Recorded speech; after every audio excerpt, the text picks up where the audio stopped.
First off, for you and me, it's very difficult for us to understand or to recognize which one would be counterfeit. A lot of times we in law enforcement would have to send that out to a lab to make sure what kind of ingredients are in it. But one of the things that makes it counterfeit is if I'm getting this drug directly from a manufacturer, I know what ingredients are in there. But the counterfeit ones, a lot of times they have what we call fillers. Anything can be put in there, whether it's some sort of a powder or paint or fentanyl or whatever it may be. Very dangerous things could be put in those just as fillers. So you and I don't know that. We take those drugs and we can have serious consequences.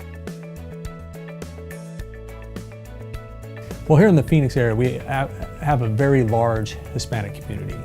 And within this Hispanic community, they have yerba buenas. Within those yerba buenas, these patrons that frequent these places rely on them for spiritual and for medical reasons.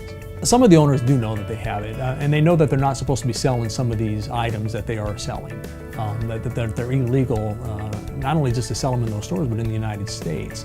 The problem is a lot of the culture that comes up from Central South America, they're used to certain types of medicines, and a lot of these medicines are legal and available down there in Central and South America, but the FDA has not approved them here in the United States. And so because of what they're used to, because of the culture that they have, they go to these places to purchase what they're familiar with. But the dangers of this is some of these places, you can buy birth control that isn't really birth control, it's just filled with fillers.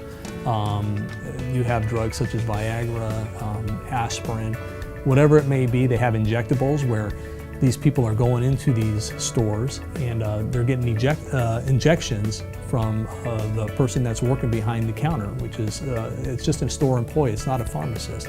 So the dangers that can happen there is you're being injecting something into your body that you have no idea what that is, and neither does the person behind the counter.